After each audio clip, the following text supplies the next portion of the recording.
Cheers. Cheers. This isn't sake. What? No? Oh yeah, that's right. What's going on? One of my friends, her name, I don't know if she wants me to say her name, but it starts with A and ends in I. Yeah. It rhymes with I.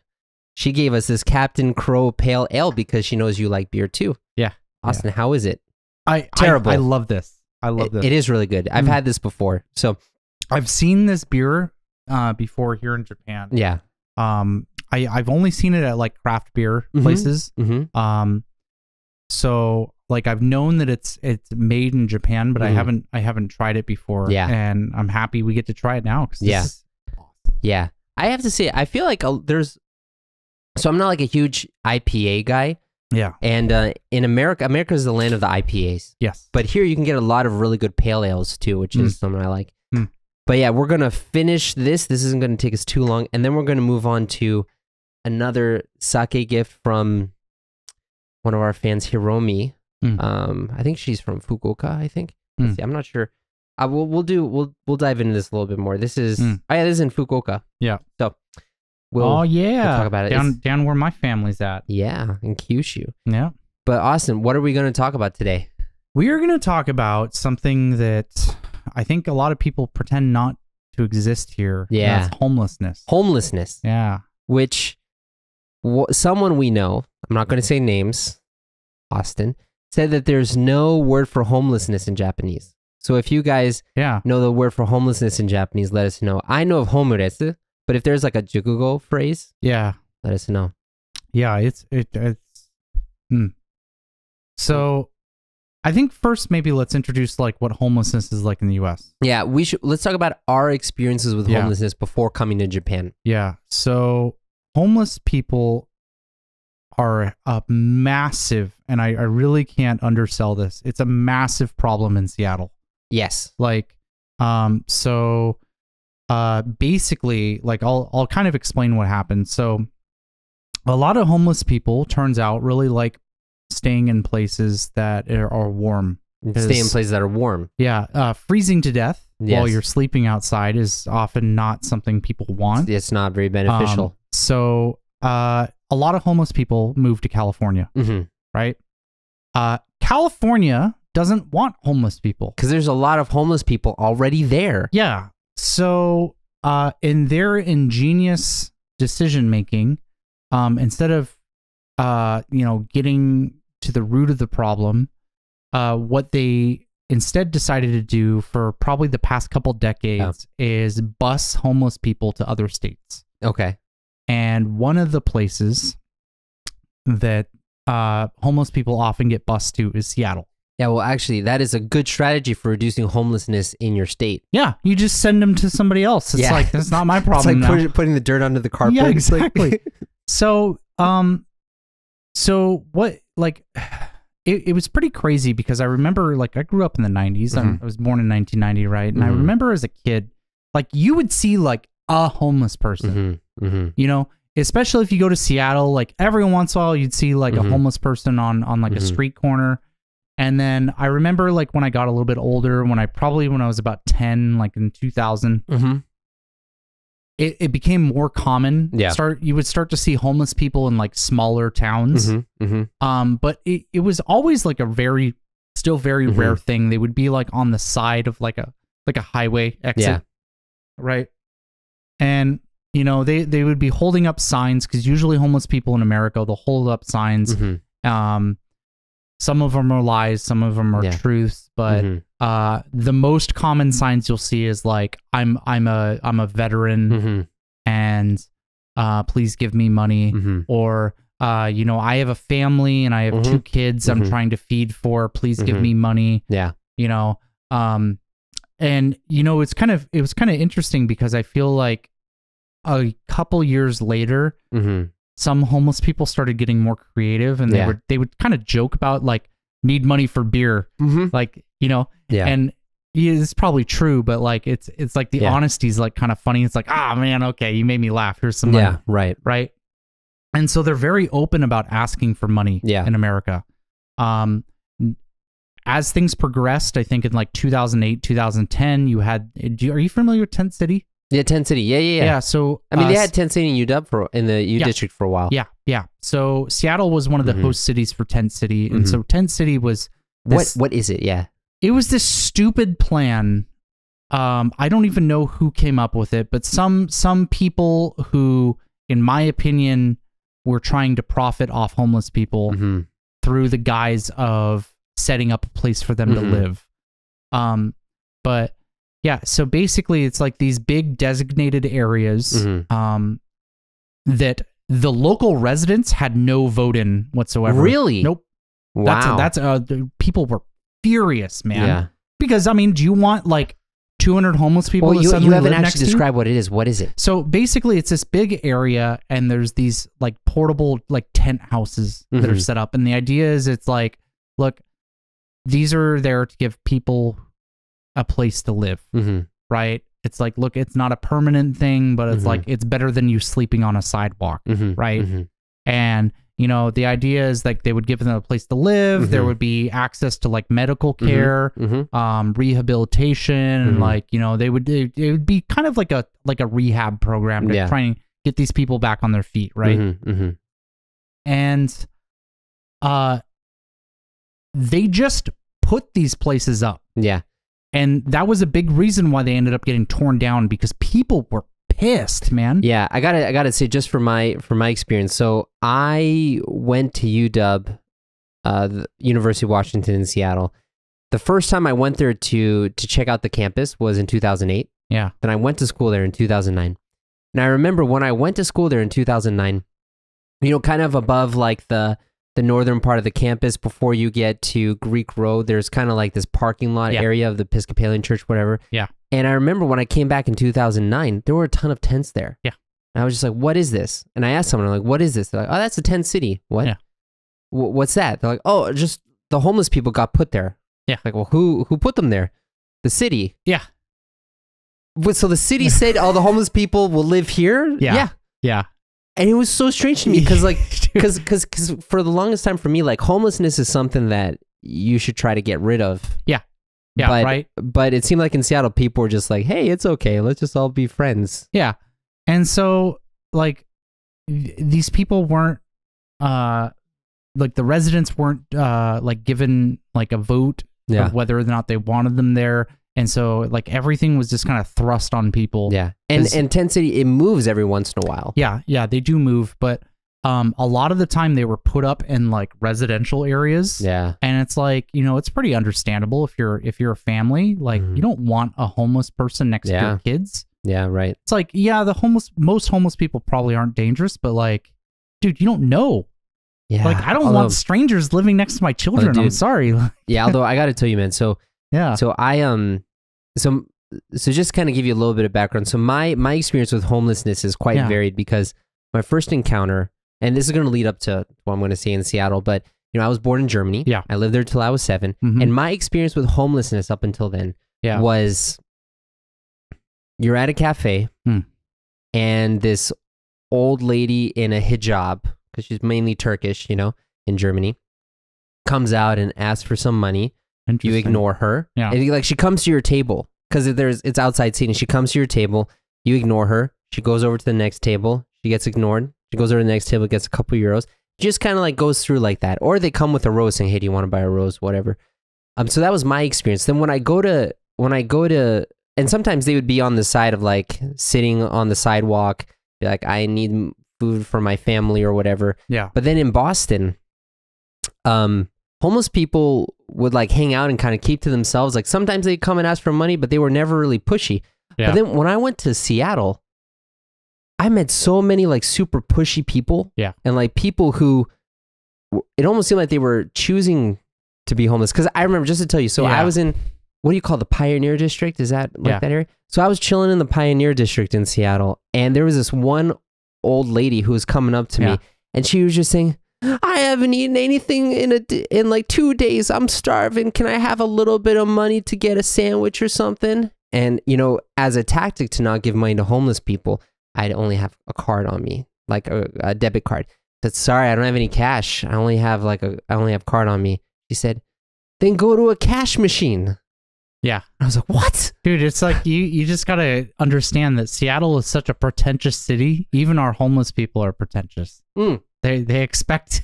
And it's weird because I have like a really, really mixed situation here. Yeah. But before we get on with this beautiful topic, we need to talk a little bit about this sake that we're going to have from Fukuoka. Yeah. I'm sorry, Hiromi, that we're talking about such a negative topic, but I hope a lot of people will watch this topic because of it, and we can enjoy this wonderful Junmai Daiginjo together. And this is the, Kanhokuto? I think that's how you read it. I'm not sure. Oh yeah, Kanhokuto down at the bottom. Kanhokuto, Junmai Daiginjo. I'm excited for this, man. So let me pour it for you, man. It's got like a nice little constellation thing on the lid. Yeah. So I mean, we've kind of brushed on the topic of homelessness in America. I just want to. Oh, you want to continue? I have a couple of stories I got to share. Just to kind of like, because I actually, because I wasn't used to homelessness.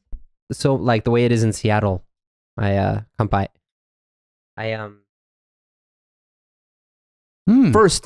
okay, let's just before I get on. That is good.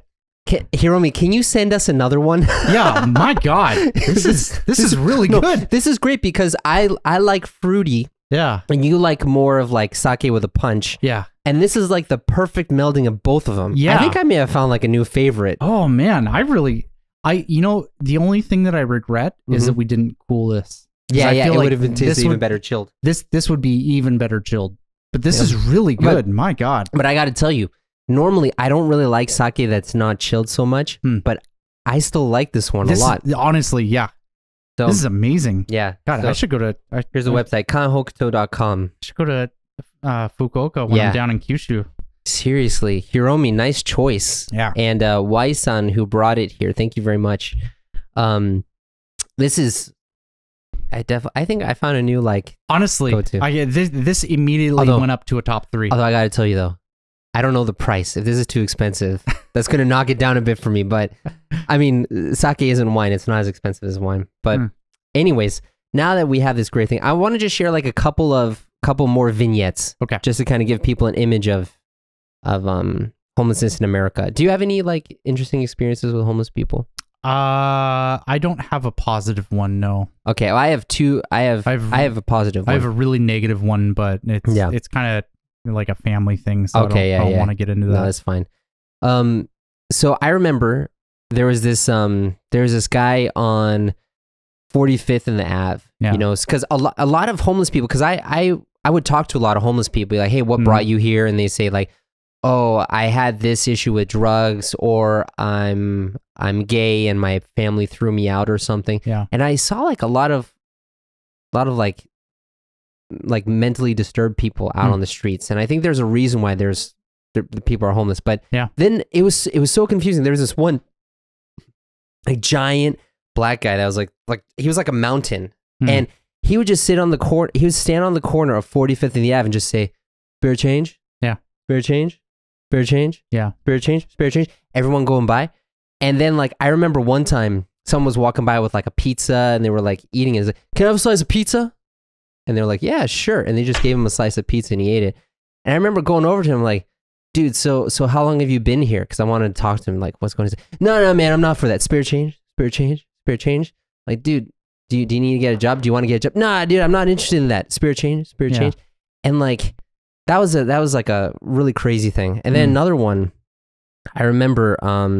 So in not just in Seattle, but you'll see this in other places too. Like you said, on the highways or in like on major roads, there's like a little grassway in the middle. You'll see homeless people there by the stop signs. They'll hold up a sign saying like, I'm homeless, I need help. Yeah. And I remember this was in 2008 when was with my family, saw a guy like that. He seemed kind of rough. And we were at the stop sign and we just rolled down. We gave him like $5 or whatever. And I kid you not, we were driving back and we saw the same guy with a dog holding the hand to his girlfriend walking into an apartment in Seattle. And I was like, wow, I feel like I just got swindled out of money. But then on the other hand, there was this one guy, I forget his name, but did you ever go to the Safeway up on 50th? Occasionally. Yeah. I didn't like going there, so. Yeah, there's a lot of people hang out there, Yeah. But there was this one guy, who the homeless guy. If somebody got stabbed on the Ave, it would always be that Safeway. It was there. Yeah. Yeah. Yeah. But I remember outside of the Safeway, there was this guy probably in like his mid 30s or something. And he would sit down and he had like his hands out and he wouldn't talk very much.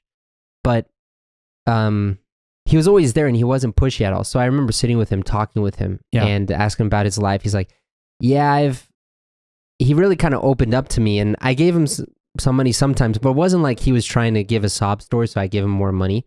But I remember like one time, like hearing his story and like the troubles of getting space at a shelter. And I was like, why don't you want to stay at a shelter? He's like, I don't want to be like bunked up next to a dude who just farts on you all night, you know? It's really like, it stinks really bad and it's really tough in those shelters, you know? Yeah. And he was telling me some other stories about stuff happening. But I remember I told him, I said, you know, hey dude, I can get you some food. Do you want a donut or something? He's like, nah, man, the sugar's going to rot my teeth.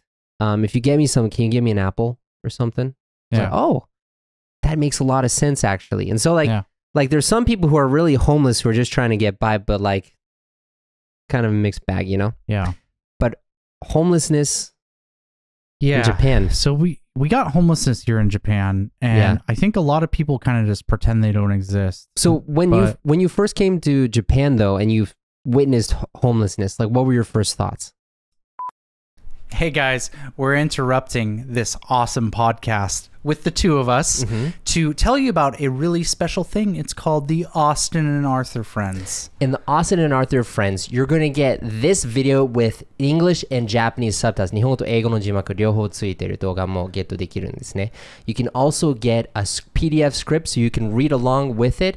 You'll get the video, the long conversation in separate videos, so it's easier for you to watch as well. You'll also get access to a Kain Gente online community and also opportunities to talk directly with me and Austin. Yeah, you know, because we're really fun to talk to. Well, I am. Austin's really boring. That's a lie. It's the opposite. He's correct. I'm the boring one. All right. Bye, guys. See ya. I mean, it didn't seem any different from America in the sense that, you know, they're kind of in like big public transit areas. You often see them like in or around train stations. Yeah. But I think the big difference here in Japan is I think a lot of homeless people hide themselves. Yeah. Like what I mean by this is like, I think the biggest and easiest area to spot homeless people here in Tokyo is Shinjuku. Yeah. Like if you go to Shinjuku Station, you'll see these big stacks of cardboard boxes. Yeah, under like around the south side. Yeah, that you kind of think it's like, oh, they're just piling that up for garbage day or whatever. But no, that there's people who live in there. Yeah. Right. And like I've seen inside these boxes because I'm gonna be honest, I got kind of curious and it's kind of really you've looked inside. Yeah, and one thing I've noticed about a lot of homeless people here is how organized they are. Oh, really? Like really, really organized. And they're always men. I've never seen a homeless woman here. And maybe they exist, and I'm sure they do, but I have never seen one. You know, now that you say that, I've never seen a homeless woman. I've never seen a homeless... I've seen one homeless woman before. Yeah. Actually, near the station. I've never in my life seen a homeless woman in Japan. And like, I'm sure they exist, but it just is... It's odd to me because you see homeless women in America. Yeah, all the time. All the time. It's like homeless it's like men. Half. Yeah. And so... Yeah, that's really surprised me.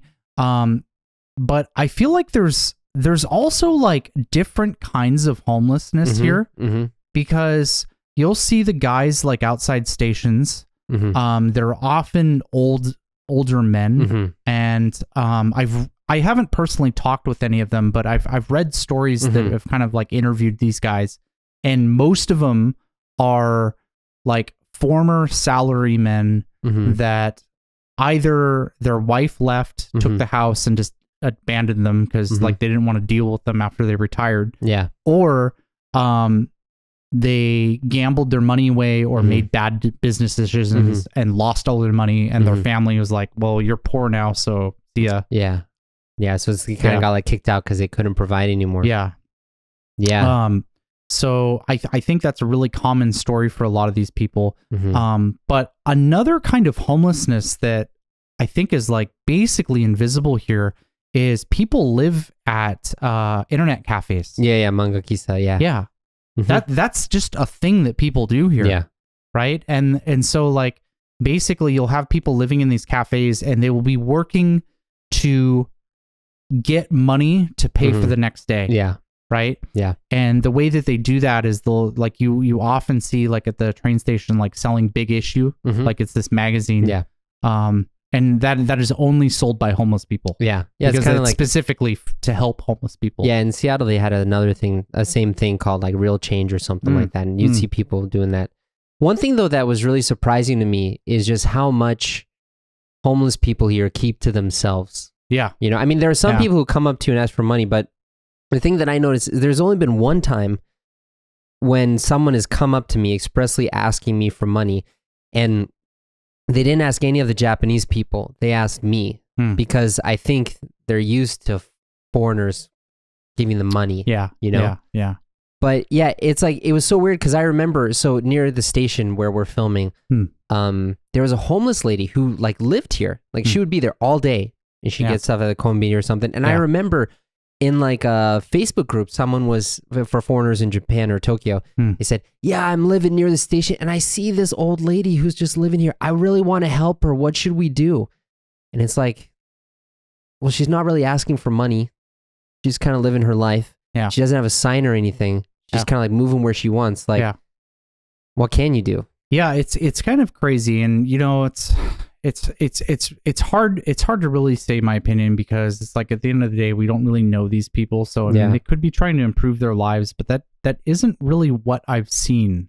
What I've seen is a lot of these people like live in exile. Yeah. I think that's like the best way I can put it. They live in exile. That's a good way to put it. Yeah. Yeah, and it doesn't seem like they have any drive to do anything with their life or seek help. They just try to exist, and that's it. Yeah, and they're not trying to like use a lot of people. They're just trying to deal with what they've been given, and they just kind of make do. Yeah, and it really kind of, I don't know. Like, I have such mixed feelings about homelessness because of all the problems that I had, like living in Seattle with homeless people. But like, it kind of disappoints me with a lot of society here. Yeah, because people straight up act like they don't exist. Yeah.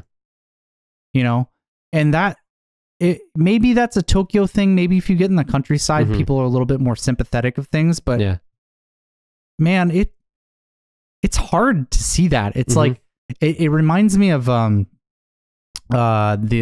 untouchable people in India. Yeah. Right. Where it's like, it's a caste system and then like the lower class, I really wish I remember what the term was in Hindu for it, but yeah, they're called like the untouchables, and it's just class of people who are just dark skinned. Yeah, honestly, that basically the entirety of Indian society shuns. They won't even like look at them. Yeah.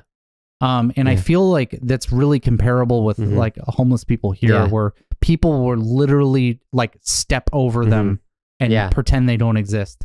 Yeah, I mean, you know about like the burakumin in Japan, right? Have you heard of them before? No. So burakumin literally means the people who have fallen off the caste list. Okay. Like the caste system. So they are below, right? Yeah. And they were the ones who would prepare bodies for funerals, or they would do tanning, they would touch dead animals or whatever. And actually there was ongoing discrimination against people who came from burakumin families from like major corporations. So like people would do background checks to make sure you're not burakumin or something. And then in the 80s or something, that became illegal. Yeah. No, that's fine. But I remember though, because I had a very, very rich client who's done some pretty big things in Tokyo. Yeah. And outside of Tokyo too. Yeah. And I remember I told him about where I lived, because I lived near the Tamagawa River at that time. And the first thing he said is, oh yeah, that's where the burakumin used to be. Like, what? Really? How do you know that? But what was funny was because I went to like, so I used to live near the Tamagawa River. Yeah. And there was like a open grassy like field. And then there's some shrubbery, and then you have the river. There are people who live and there are people who live there. Like I would see tents inside there. I'm like, oh, maybe there's no burakumin anymore, but it's homeless people, and they never talked to anyone. Yeah. They came out when no one else was around. Dude, you know? So it's funny you mentioned that, because back when I lived by myself before I was married, I for like a year I got really into wandering Tokyo at night on my bike. Yeah, we talked about that. At like 3 a.m. Yeah. And a really common place that I would go is Tamagawa. Yeah. And I would kind of ride along the river. Yeah. And it was really interesting because I would go to the park that you were at, where you used to live. Yeah. And I would go across the bridge. And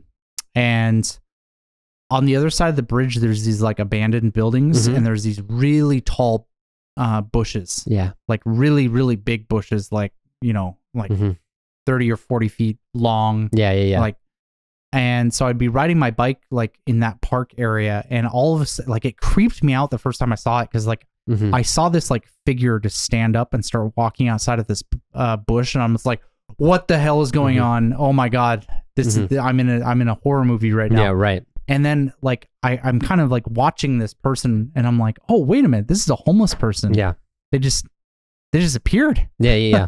Like, yeah, it was so crazy to me. And then it's like the more that I went there, the more that I often saw them, and it's Have you seen the movie Tokyo Godfathers? No. It's an anime made by Satoshi Kon. So he made Paprika. Have you seen Paprika? I've heard of it. That's a really trippy one. Yeah. But no, it's basically Tokyo Godfathers is about 3 homeless people who find a baby in a dumpster and try to take care of the baby. It's actually a really, really good movie. So it that kind of like shows a little bit about the life of homeless people here. But so we kind of talked about like the homeless people themselves in the States and in the US and in Japan. But what about the way people look and interact with them? You talked a little bit about that in Japan, but what about in America? People, I don't know. I think it's kind of 50-50, if I'm being completely honest. I think there are a lot of people who are very sympathetic to homeless people and will always give them money. Yeah. And then there's the other group of people who are just like, why are you giving them money? They're just going to buy drugs. Like, screw them. That's their own problem. I kind of sit somewhere in the middle. Yeah. I think based off of my experiences with people in the past, I probably lean towards the latter. Yeah. If I'm going to be honest. But I think it's pretty mixed. Yeah. For me, I'm kind of in the middle. So at least governmental policy wise, I'm very conservative, and I'm saying you should not, because you give people an inch, they'll take a mile. Yeah. And like with the 10 cities, people just make that their home instead of as a stepping stone. But in my personal life, like I've had lots of experiences when I've gotten to know homeless people and I've tried to help them. Sometimes if they're in like a really like messed up situation and it's hopeless, I'll still give them a little bit of money. But I've had some really good discussions with homeless people. Yeah, I think kind of where I fall, I probably similar to you, but like for me, I have no problem with people doing random acts of kindness to homeless people. Like I used to volunteer at a homeless shelter with my mom when I was a teenager. Like we would go do that. We did Special Olympics. We did the homeless shelter. Yeah. Oh, great. Like we've done that. But at the same time, I see these organizations. I see government initiatives that are designed to help homeless people, but they're just disguised to be for-profit organizations. Like they're there to make money off homeless people, not like actually fix the problem. And I hate that, dude. In California, Gavin Newsom say he's going to fix like the homelessness problem, and then in the homelessness fund, like $1 billion just disappeared or something like that. Yeah, exactly. Right. There's all this thing. It's the same with like UNICEF and like the WHO. Like I hate those organizations, man. They're just there to like make money off people. Yeah, that's the really tough thing, because you have all of these like charity organizations where they're like, we're going to fix the problem. Yeah. But if they fix the problem, everyone's going to lose their job. So no one wants to fix the problem. You're going to go fucking build wells in Africa. It's like, oh, we built a well. Okay. Are you guys maintaining it? No, we built the well. It's done. That's the thing. It's like, no, you freaking idiot. You have to, like, you can't just make a well in a place and like not maintain it and stuff. Yeah. It's all publicity, man. Yeah. It's sick. Yeah. And it's the same thing happens in America. Like, you know about Tom's Shoes? No.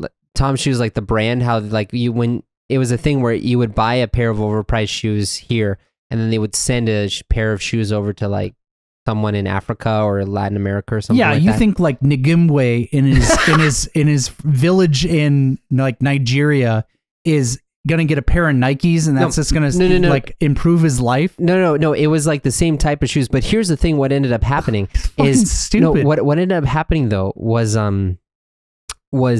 it killed the shoe industry in the areas where they were, so people wouldn't make their own shoes anymore. So that's a big problem with the. I know we're getting off topic here, but it's interesting to talk about. That's a big problem in Africa right now. You get places like Uganda, where a lot like they're doing a lot of farming, specifically I think chocolate, and these chocolate companies will come in and set up, and they do this whole publicity like, look, we're giving the local people jobs. Yeah. It's like, here's the thing. You gave the local people jobs. Guess what? Businesses are shutting down now because they can't afford to pay the people the same wages that like some foreign company is coming in. Like, I know. God, I hate it, man. It boils my blood. It's funny because people say, hey, I fixed the situation, but when they've actually made 3 more problems. And that kind of goes into like with, you know, I see a lot of people being really, really simplistic about, hey, if we just did this for all the homeless people, they'd go away. Yeah. Like, it's more complicated than that. It's like if you're sitting down and trying to think of how to fix homelessness, you're already wrong. Yeah. Fixing homelessness isn't the problem. Fixing what causes homelessness is the problem. Yeah. Like you need, like here in Japan, I guarantee you the vast majority of homeless people are suffering from addiction. They're suffering from mental health problems, and they're suffering from lack of support in their community. Yeah. That's what needs to get fixed here. Yeah. Right? Yeah. In the States too. Like you see all these crazy people on the train like almost every day, like talking to themselves, and obviously there's something wrong with them, right? I feel like it's getting more common now. It seems like it, right? Yeah. But nothing gets done. Yeah. Like these people are riding the train every day. Like, I mean, I know people who have like sought like mental health assistance here in Japan, and I personally haven't done it, but they've told me it's terrible. Yeah, it's not great. I've sought help for that, and this is not good. So, I mean, that's what needs to get fixed. Yeah. We don't need to like fix homelessness. Yeah, you got to fix the source for that. Yeah, exactly. But I would love to hear what everyone's thinking about this very heavy topic. If you guys have any interesting stories with homeless people, if you've been to America and you've seen the homeless situation, let us know, and just love to hear your comments. But what are we going to talk about next time, Austin?